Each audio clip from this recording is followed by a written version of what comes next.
Hey, what's going on?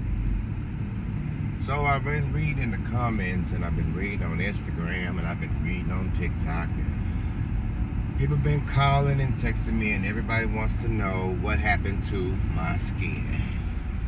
Alright, I wasn't going to touch on this topic ever with anybody because I didn't feel like it was anybody's business.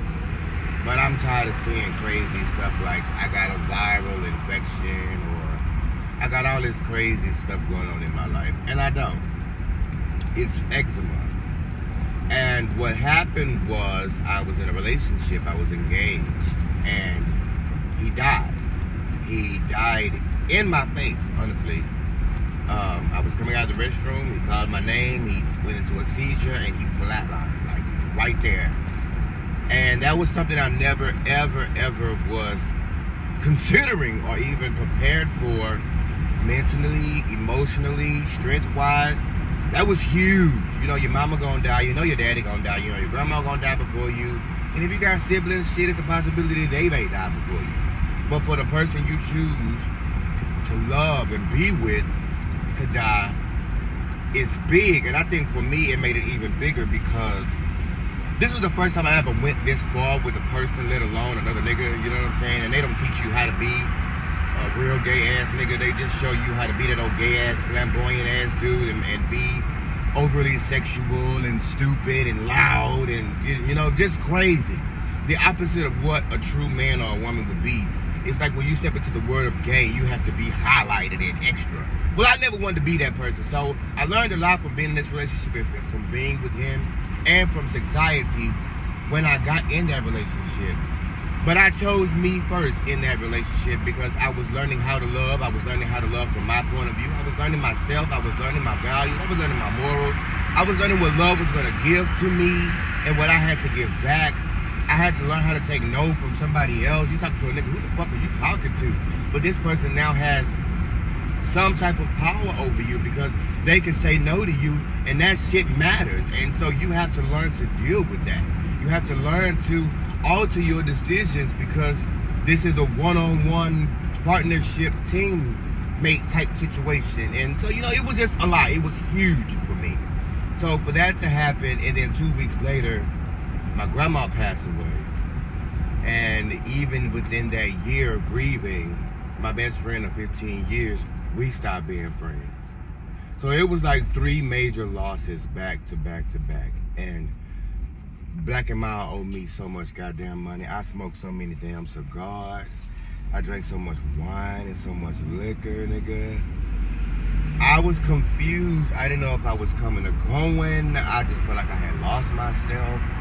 I was out of there, nigga. I wasn't getting no haircuts. I wasn't eating. I wasn't nothing. I didn't know how to feel no more. Like, it was, the pain was so heavy and it just took over so much of me that's all I felt every day, morning, noon, and night, was pain. Weird levels of pain, you know? So that's what happened to my skin. I got extremely dehydrated. I passed out probably a good 8 to 10 times. I was hospitalized a good 7 times. And it just caused my eczema to go crazy. My eczema went crazy. I had a breakout from the top of my head to the bottom of my feet. Balls, ass, and all. And it was bad. My skin was just peeling off in layers, you know what I'm saying? And that was just a part of the grieving process. You know, I just considered myself to be like Job in the Bible, you know what I'm saying? Even through my sores and my blisters and my pain, I still kept calling on Jesus and the Lord because I knew that this wasn't it. Like, this couldn't just be it. And I'm only like 35. Like, nigga, what is going on? Like, what? Who hurts like this? Nigga, I'm in my 30s. Like, I think I'm supposed to still be happy and shit. Not this one, nigga. Not this one. So I don't have no goddamn plagues. I ain't got none of that shit. I just went through a little fire, but I made it. And, you know, maybe I call it burns. I don't give a fuck what you call it. I'm still here. This shit don't move me. You know what I'm saying? This motherfuckers out here with eyes down here and nose is way up here, and they gotta pull a goddamn arm out their stomach and shit. And you worried about a little burn, a little skin. Baby, please, I ain't worried about that. And as far as acting different, yeah, you'll act different if you've been where I've been. You seen what I seen, you'd be different too. You'd be a whole nother motherfucker. You'd be ready to whoop a nigga ass, boy. You'd be like, try me if you fucking want to. You saw all that gay shit. Yeah, I was talking voice, pitch, high, doing all that little shit. That nigga is dead. He is not this man no more. He is a grown ass man. I am 40 fucking years old. And at a time, even if I was flamboyant, a little more, you know, extra, whatever, it comes a time where some things you set aside. I was born a child. I am grown. It may take 38 minutes to make a boy. It took 39 years to make a man. You know what I'm saying? So I'm here for the bullshit and the comments and shit. It don't bother me. I just feel like people needed to know, obviously, because it was obviously a big ass question. What happened to Damian Skill? Ain't nothing happened. I just went through the wall and back. But I'm glad I went through that, love. I don't want to hear a bunch of I'm sorries. Because the narrative I got from that is, that was God's doing. I didn't fuck up and lose the person. That was God's doing. I was there to the end.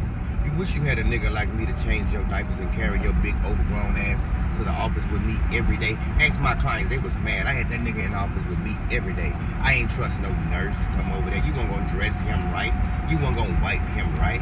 You weren't gonna do shit, nigga. I was tired, back sore. You ever picked up a big grown ass man that's paralyzed? Nigga, that shit was heavy. Thank God for the gym. I got a back of a soldier now. But I did it and I don't regret it. And I didn't care about who saw us and who was in public. I didn't give a fuck, nigga. I did my job. We was listening to T.D. Jakes like that nigga was in a living room standing on the top of the fireplace preaching, and I sent that nigga to God, bro. I did. We was in that bitch. Especially when the doctor told me it was nothing else we could do. All right, well, cool. I got this. Because I ain't going no fucking way. I'm not doing shit. I told that man one day, and I meant what I said. Nobody else gonna love you like me, boy. And I meant that. And I did exactly that. And so that's why I don't feel bad, because as I came out that restroom, this is what I walked up to. Damian. And I was like, what? I'm right here. Why you hollering? I love you. And after that, that's when it was over. Now, feel bad about what? I don't. I can't. I did my job. And when it come my time again, I'm going to do my job again. I'm going to do my job at everything I step my black ass up to. Don't you worry about surface and physical appearance. You worry about this mind, this endurance, this heart, this soul, this nigga. You can't just tell no.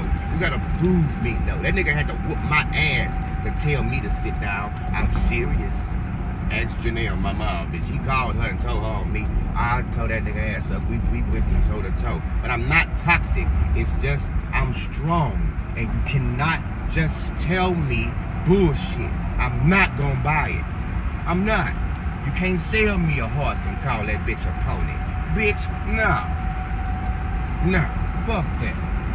So, that's what happened to my skin. Don't ask me no more.